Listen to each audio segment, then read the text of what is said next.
Halo sobat, berjumpa lagi dengan saya Tani dari Tabutar-Butar dengan NPM 2009200001 dengan materi model pembelajaran tipe Project Basic Learning yang diampu oleh Bapak Immanuel Silitonga SPD MPD. Agar lebih jelasnya lagi, simak video saya ya. Terima kasih. Baiklah, yang pertama itu kita membahas pengertian model pembelajaran tipe Project Basic Learning. Menurut Paturohma pada tahun 2016 halaman 119, pembelajaran berbasis Project Basic Learning adalah model pembelajaran yang menggunakan proyek atau kegiatan sebagai sarana pembelajaran untuk mencapai kompetensi sikap, pengetahuan, dan keterampilan.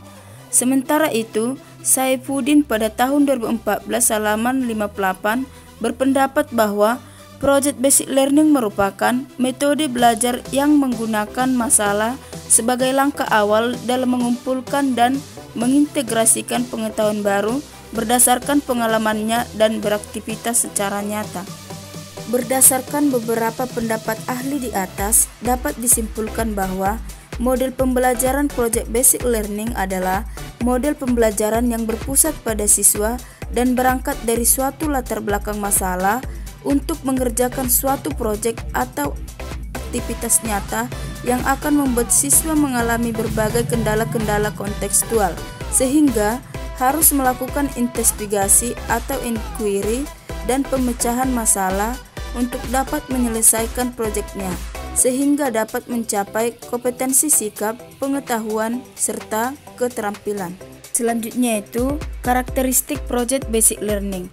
Menurut Daryanto dan Raharjo pada tahun 2012 halaman 162, karakteristik Project Basic Learning adalah sebagai berikut. Yang pertama, peserta didik membuat keputusan tentang sebuah kerangka kerja. Dan yang kedua, adanya permasalahan atau tantangan yang diajukan kepada peserta didik. Dan yang ketiga, peserta didik mendesain proses untuk menentukan solusi atas permasalahan atau tantangan yang diajukan. Dan yang keempat, peserta didik secara kolaboratif bertanggung jawab untuk mengakses dan mengelola informasi untuk memecahkan permasalahan. Dan yang kelima, proses evaluasi dijalankan secara kontinu.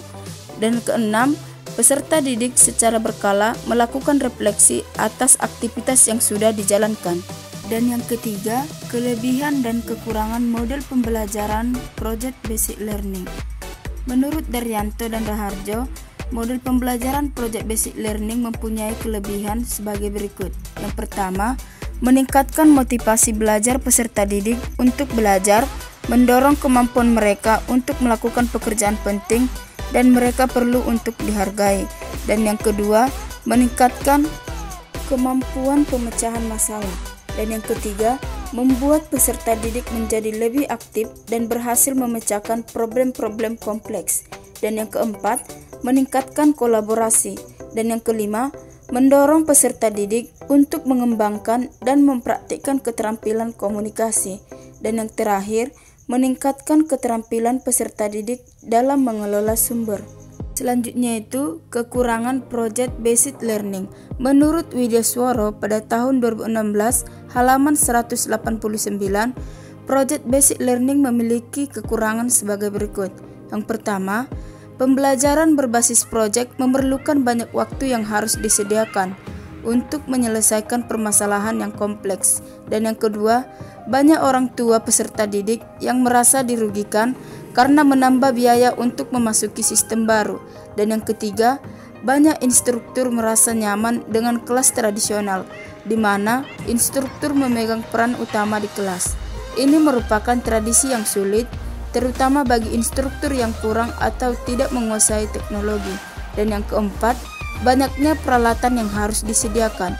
Oleh karena itu, disarankan untuk menggunakan tim teaching dalam pembelajaran.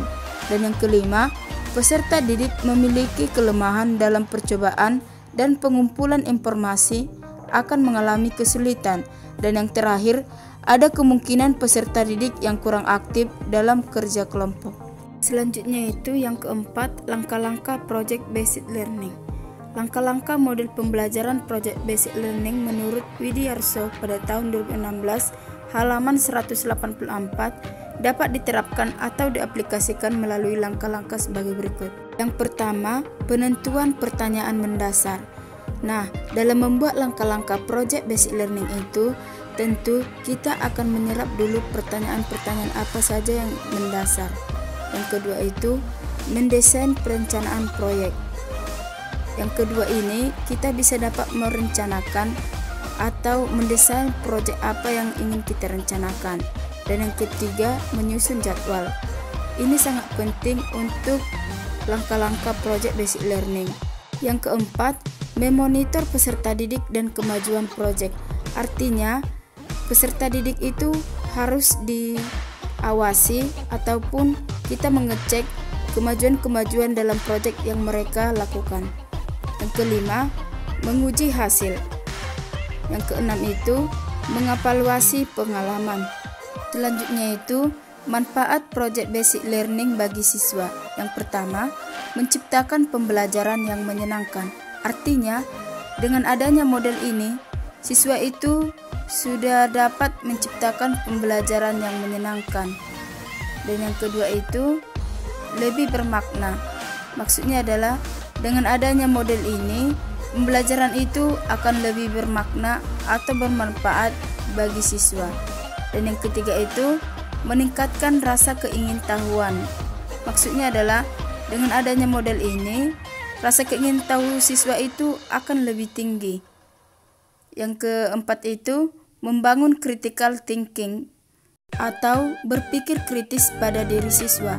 Dan yang terakhir, kolaboratif. Dengan adanya model ini, peserta didik dapat mengembangkan kemampuan atau kinerja mereka bekerja sama dalam kelompok kecil menuju tujuan bersama. Selanjutnya itu, manfaat project basic learning bagi guru. Yang pertama, melatih pola pikir. Dalam menghadapi masalah, manusia pasti berpikir bagaimana cara menyelesaikannya. Hal itu merupakan kegiatan yang melatih pola pikir kita sebagai manusia. Siswa akan berpikir dan saling bekerja sama ketika disuruh menyelesaikan masalah dan diawasi oleh gurunya. Dan yang kedua, lebih mudah diingat. Setiap manusia mempunyai ingatan yang berbeda.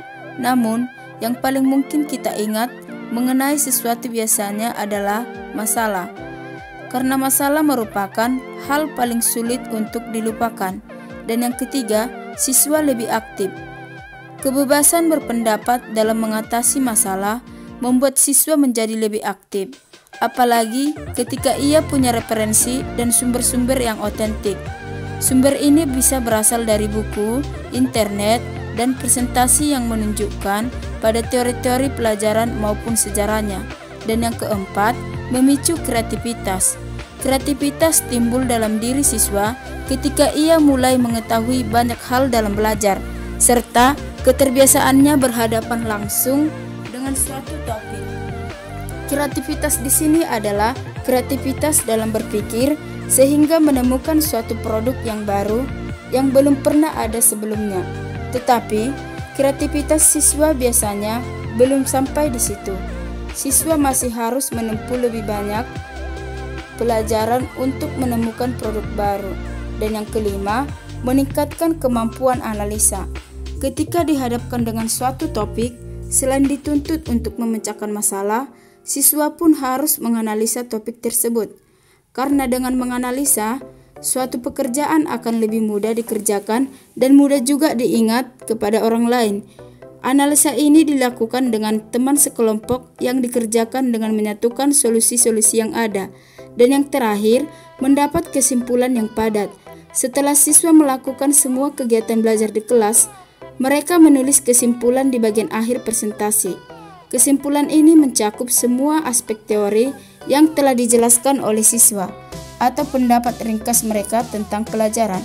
Kesimpulan yang baik yaitu kesimpulan yang padat. Artinya, kesimpulan itu benar-benar merangkum cara penyelesaian masalah dengan apa saja yang di dalamnya.